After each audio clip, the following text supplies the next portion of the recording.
I'd like to start this video by thanking Danica Quinn with Resnack Bentley in Pasadena, California. She made this entire video possible. More about Resnack Bentley at the end of this video. Thank you very much. Please enjoy. When you think about Bentley, a few words come to mind: prestige, exclusivity, success, and luxury. But when considering this 2025 Bentley Flying Spur Speed First Edition, you need to add two more words to that list: technology and performance. See, this car here represents the pinnacle of what Bentley is able to achieve in 2025. Introducing a brand new hybrid powertrain that incorporates a 26 kilowatt hour battery located underneath the trunk.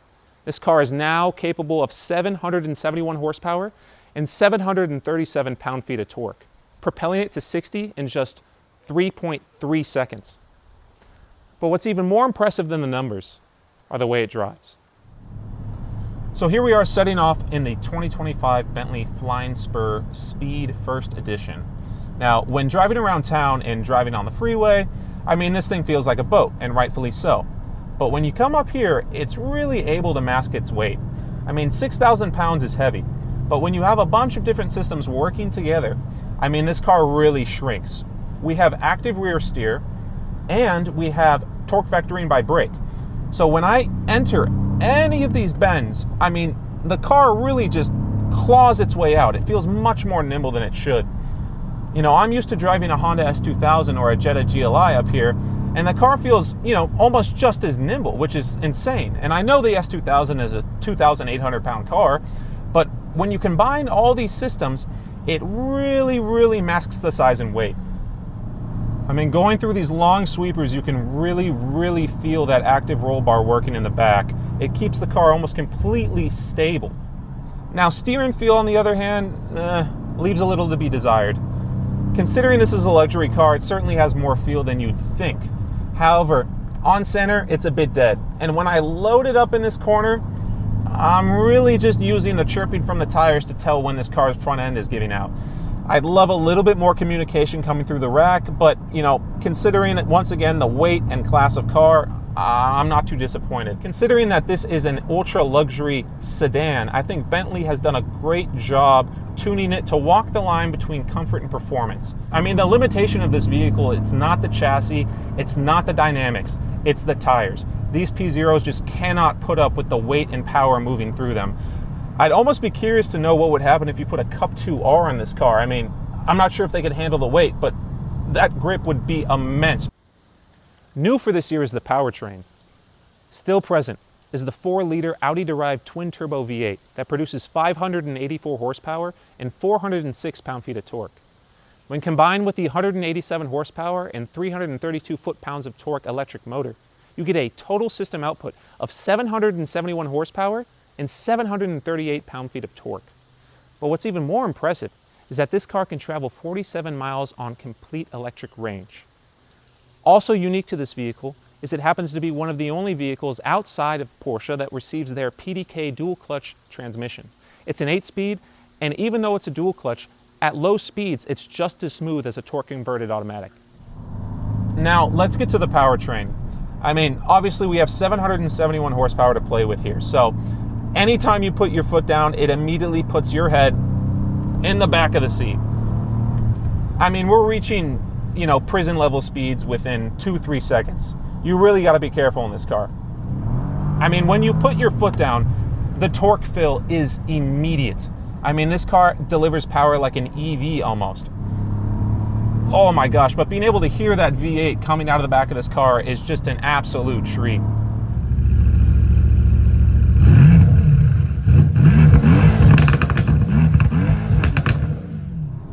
Now, a really unique and interesting thing about this car is that they took Porsche's PDK gearbox. And all of us know that that is probably the best automated manual on the market.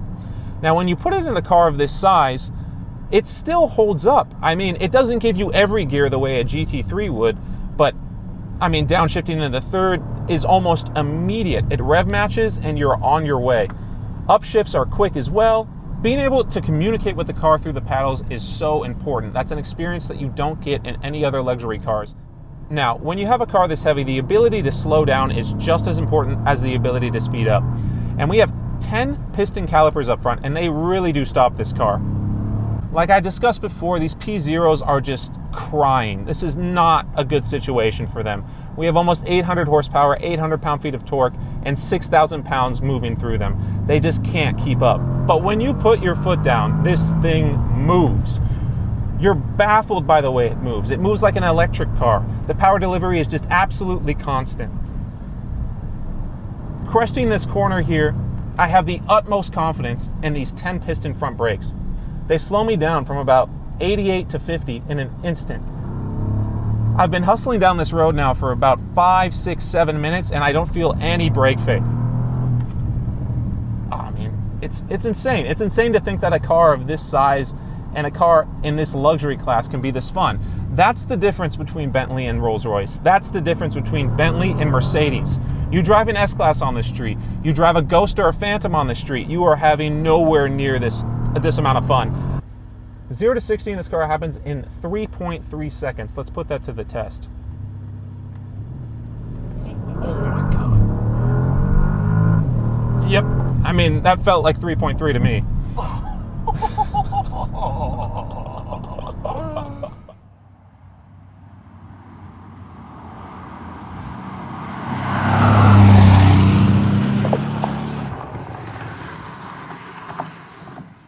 So here we are, about to do a POV drive with the 2025 Bentley Flying Spur Speed First Edition. It's daytime now. It's not quite sunny out. It's drizzling just a little bit, but I feel like you can still see how beautiful this paint is. From certain angles it looks purple, other angles it looks blue, and sometimes there's even like a green flake. It's really quite something. You have a nice First Edition badging on the C-pillar. I mean, overall, this car is just so striking. I mean, it's so long. It's really a beautiful thing to behold. But let's get in it and let's take a drive. Obviously, keyless entry.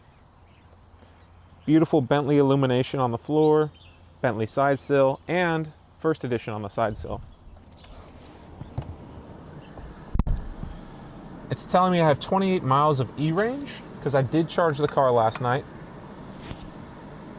You start it up and the screen presents itself to you.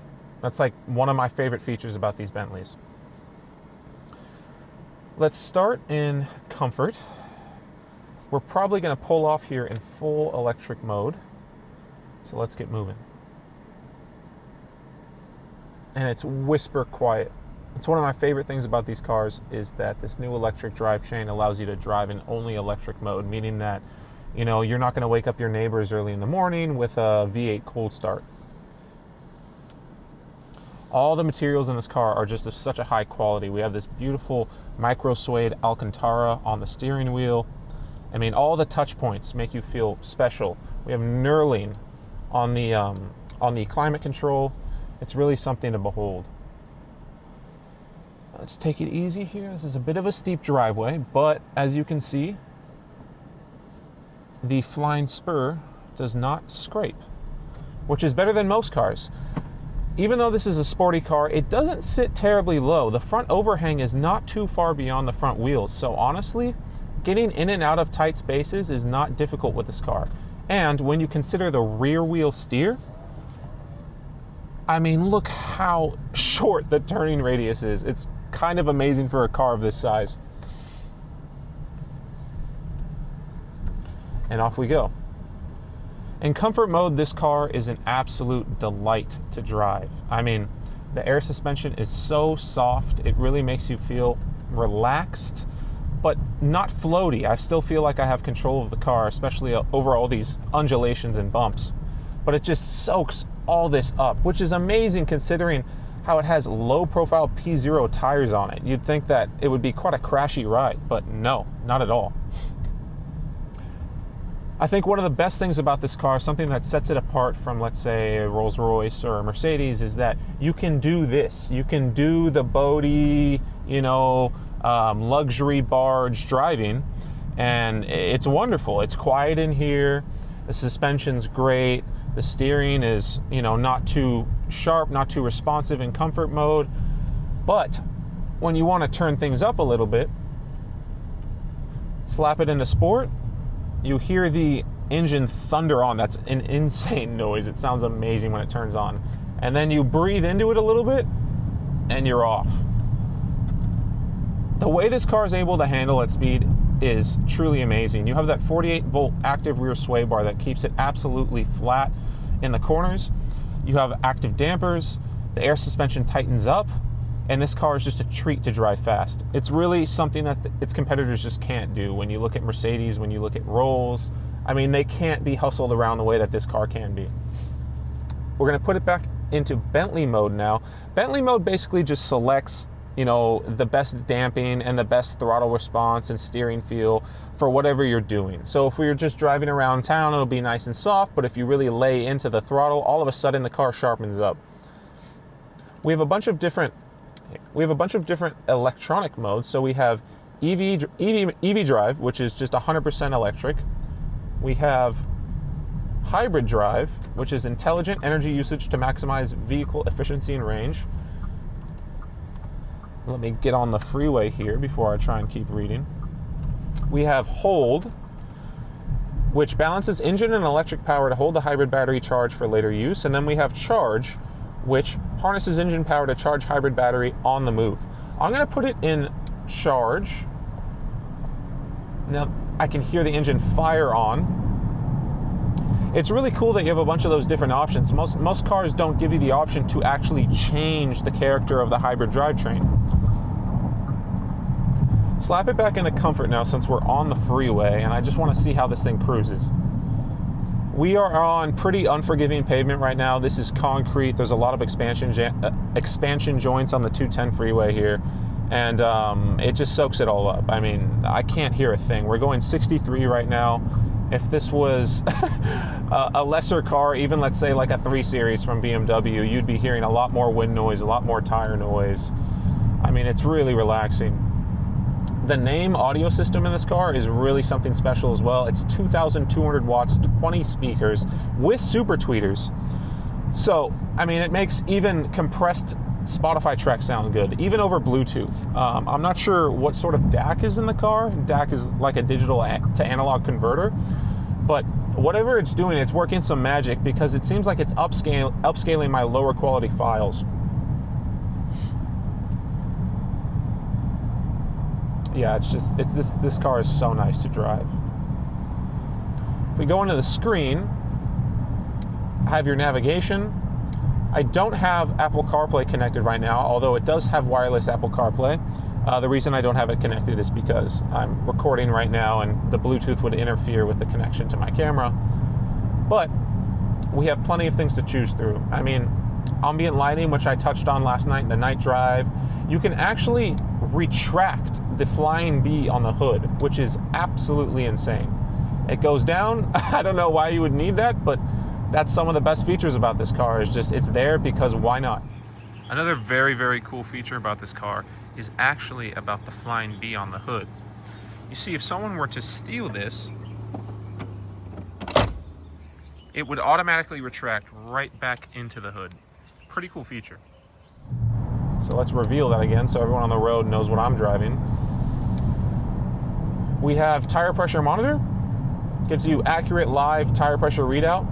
Recommended tire pressures are 34 and 41. We're sitting just around there, so pretty good. If we click on the hybrid powertrain, it gives me a live demonstration of what is happening. I have 26 miles of E-range. It says I'm using a battery right now, but if I slap this in a sport, the engine will turn on, and now it can show me that I'm using mainly engine power. It's really cool how it works that out. The green tread means you're using EV, the orange tread means you're using engine power. So let's go into the fast lane and put our foot down a little bit.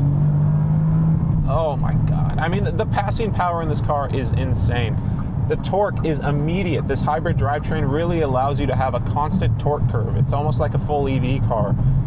It fills in all the torque for where that V8 is shifting gears or where there's a bit of a torque dip. It's really quite an amazing powertrain.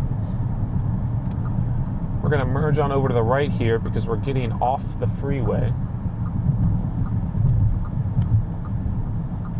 The blind spot monitoring in this car is really good as well. There's a lot of adjustability when it comes to the driver aids, which I prefer, considering that I don't really like when the car is yelling at me all the time, trying to put me in the center of the lane. You can disable as much as you want and enable as much as you want. If you go to car, back, and we'll go to driver assistance, here you have all of your options. You can do basic, custom, or maximum. You can also go in and fine tune the settings. You have traffic light information, traffic sign and speed limit warning, manual speed warning, adaptive cruise, dynamic distance monitor, blind spot, lane departure, fatigue, all these wonderful features to keep you relaxed behind the wheel and attent. The cruise control stalk is down here to the left of the steering wheel. Let me turn right really quick. And it's really easy to use. It reminds me of like 2005 Toyota, like cruise control stock, which is not a knock at all. I mean, that's in my opinion the best cruise control stock. It's simple. You pull it forward to engage and you push up and down to alter your speed. It has an active follow distance, which you can adjust here on the end. Overall, it just seems like the best option.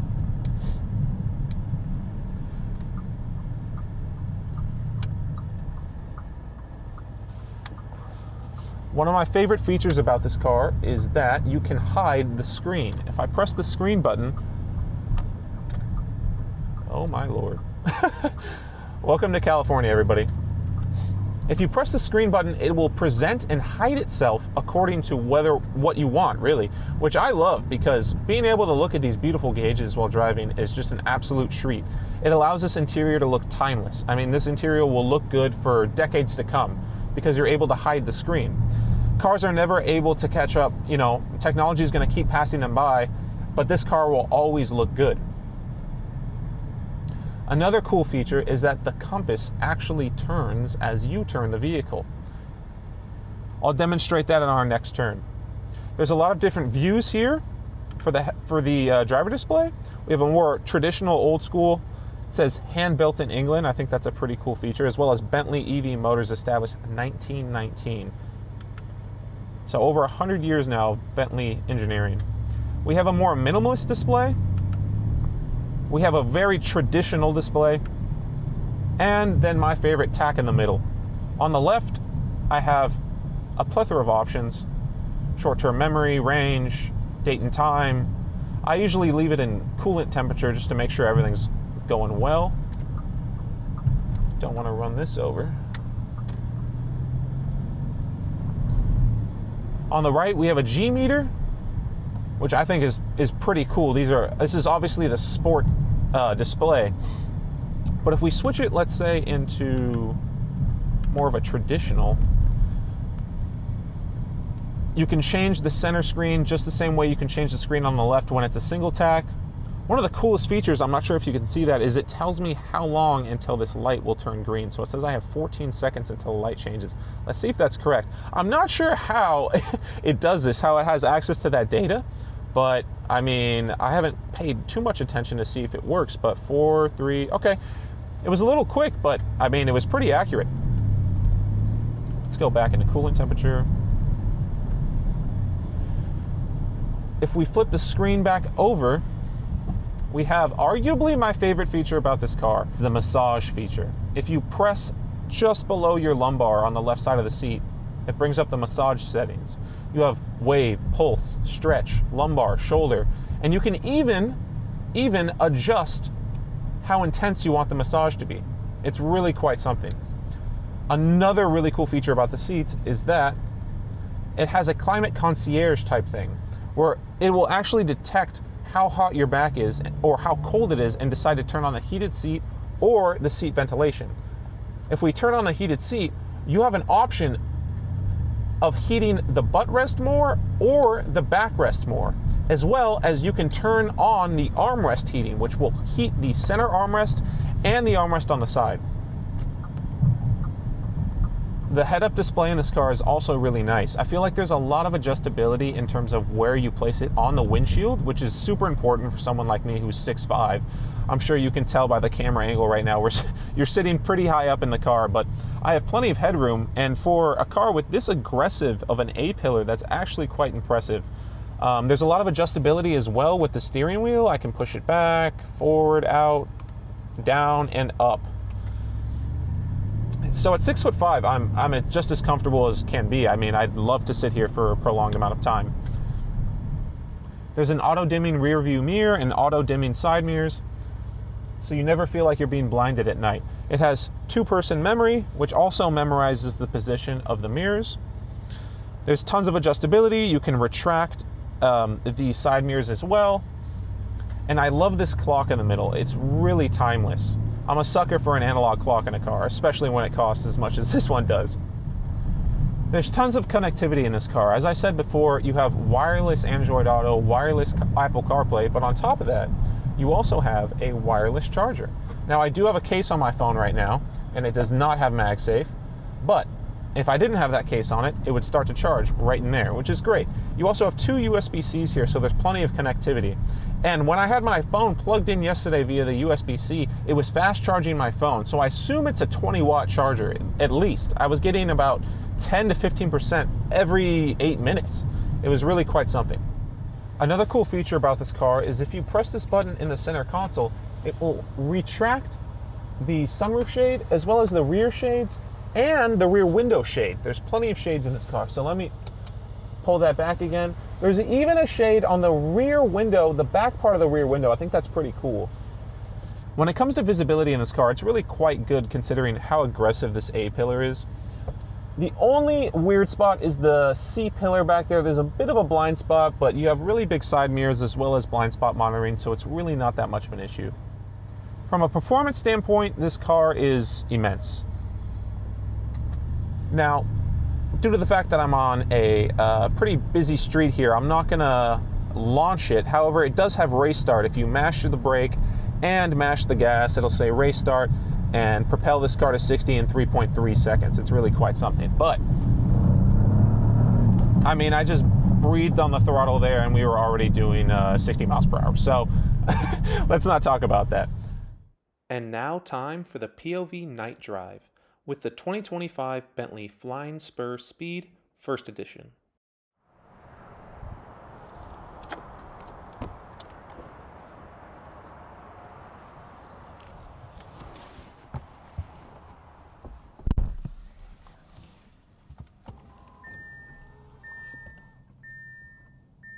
So here we are in the 2025 Bentley Flying Spur Speed First Edition. This car is an absolute treat to drive at night. The ambient lighting, the machined aluminum finish, everything looks great in here. If we go into the mood lighting settings, you can actually change not only the piping, but also the footwell. So let's go red on the piping and light blue on the footwell. I think purple looks best considering the exterior color of this car, but to each their own. It's the beautiful thing about this car. It's wildly customizable. There's a plethora of screens and things to look at. However, I don't love screens when I'm driving at night. I feel like they're distracting, they get in my way, but with the click of a button, the screen disappears, and you're presented with these three gorgeous gauges: outside air temperature, compass, and stopwatch. Now, if we put this car into drive, we'll take off in EV mode, which is a great feature, especially if you don't want to wake up your neighbors on an early morning. That V8 will stay quiet until you switch it into sport mode or until you put your foot down.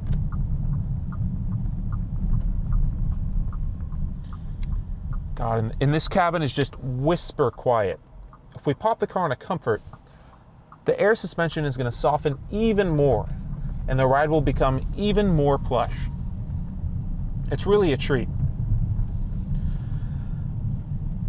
Switch it into sport, and we're ready to take this on-ramp.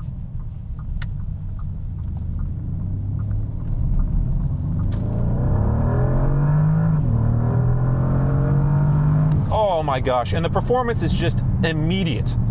I mean, the dual personality of this car is arguably my favorite part about it. Slap it into comfort, make our way all the way over to the left lane, and we'll be cruising in absolute luxury. This is a particularly bad part of the freeway. There's a lot of expansion joints, a lot of concrete, but At 83 miles per hour in comfort mode, this car is whisper quiet. The steering loosens when you put it in comfort, and overall the car just feels soft and approachable. Slap it back into sport, the steering instantly gets tighter. I can feel more of the road, the air suspension stiffened up, and we are ready for another pull. The power delivery in this car is amazing. It's like an electric car. That electric motor really fills any of the torque dips that the motor is providing.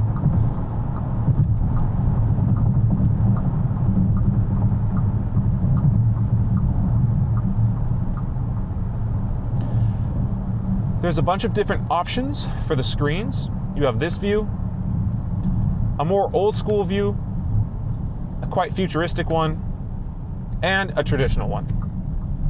I like the tachometer in the middle. The G meter is a cool touch, and if we flip the screen back, everything you could possibly need is right at your fingertips. Radio, phone apps, anything you want. Navigation. This car is full of technology. So we have the Bentley adapter set up in the garage. I found this in the back of the car. It was pretty simple. I just plugged in the 110 volt end as opposed to the 240 volt end. And now we are just going to take this. I already opened up the door because I'm holding my phone, and we're just going to place this right in there. And it will start to charge. Once it starts, yep, there it is. It starts blinking green and it starts to charge. So it's going to charge to 100%. Now to release this in the morning or whenever you're done, you press this button here, and that means you're able to pull the trigger and pull it out. Once again, I'd like to thank Resnack Bentley in Pasadena, California, for allowing me the opportunity to spend the day with a 2025 Bentley Flying Spur Speed First Edition. This video review marks the first of many more to come. Please stay tuned, and be sure to subscribe to Cartharsis for more automotive content. Thanks for watching.